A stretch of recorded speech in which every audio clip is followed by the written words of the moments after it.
अस्सलाम वालेकुम प्यारा ॿारड़ो। उमेद आहे त तव्हां ख़ुशि हूंदो। हिन रिसाले जो सुफ़ो नंबर 3 खोलियो। हिन में तव्हांजे लाइ कहाणी आहे। इन सेगमेंट जो नालो आहे कहाणी कार्नर। अॼु बि बाबा अम्मा जी तयारु कयल नेरनि न खाधी। इहो अॻु बि केतिरा ई भेरा थी चुको आहे। मोनी ऐं बंटूअ खे हमेशह इहो लॻंदो हो त संदन अम्मा बाबा जी दोस्ती उन्हनि जे करे ख़त्म थी वई आहे। इन्हनि हिन मसइले खे हल करण लाइ तमामु घणो सोचियो। पोइ इहो फ़ैसिलो कयाऊं त हू पंहिंजी पुफ़ीअ खां मदद वठंदा।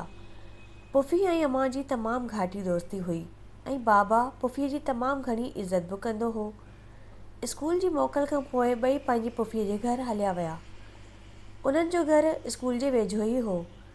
पुफ़ी जीअं ई घर जो दरवाज़ो खोलियो, ॿई ॼणा पुफ़ीअ सां जुंबड़ी ज़ारो क़तार रोइण लॻा। पुफ़ीअ पुछियो, अरे छा थियो? अव्हां ॿई छाजे करे था रो? अचो घर अंदरि हलो। कुझु देरि खां पोइ पुफ़ीअ खां ईअं अकेले अचण जो सबबु पुछियो। ॿिन्ही पुफ़ीअ खे पंहिंजी परेशानी ॿुधाई। मोनी चयो, मूं अम्मा खे नओं कलम आणण लाइ चयो हो। शायदि इन करे अम्मा ऐं बाबा जो झेड़ो थियो हूंदो। बंटू चयो, न मूं खां कुंडी टुटी पई हुई। शायदि इन करे अम्मा बाबा जो झेड़ो थियो हूंदो। मोनी चवण लॻी त हाणे असां न गॾु मानी खाईंदा आहियूं, न कंहिं माइट सां मिलंदा आहियूं ऐं न ई कॾहिं सैर करणु वेंदा आहियूं। मूंखे लॻे थो त अम्मा बाबा जी दोस्ती शायदि असांजे करे ख़त्म थी वई आहे। पुफ़ीअ चयो, न धीअ, अव्हां जे करे न ख़त्म थी आहे। अचो गॾिजी सोचूं था त झेड़ो छो थींदो आहे। बंटू जवाबु ॾिनो त मुंहिंजो मोनी सां झेड़ो तॾहिं थींदो आहे जॾहिं हू बग़ैर इजाज़त जे मुंहिंजूं शयूं खणंदी आहे।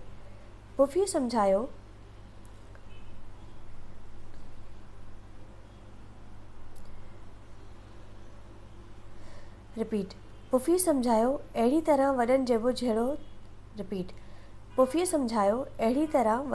झेड़ो थी वेंदो आहे। कॾहिं को कुझु ईअं चई छॾींदो आहे या कुझु अहिड़ो को कमु करे छॾींदो आहे जेको ॿियनि खे ख़राबु लॻी सघे थो। इहो बि थी सघे थो त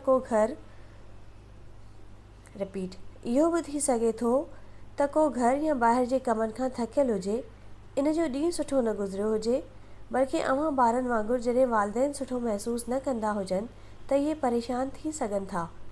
परेशानी जे करे चिड़ बि ईंदी आहे ऐं कॾहिं कॾहिं कावड़ बि ईंदी आहे।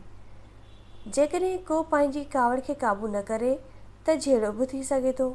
पर असांखे पंहिंजे अहसासनि खे सम्झण ऐं क़ाबू में रखण जो हुनरु अचणु खपे। ॻाल्हि ॿोल सां मसइले जो हल कढणु घुरिजे। वॾनि जे इन झेड़े में ॿारनि जी का ग़लती न हूंदी आहे। ॿुधायो, जॾहिं अव्हां परेशान हूंदा आहियो त अव्हां छा कंदा आहियो?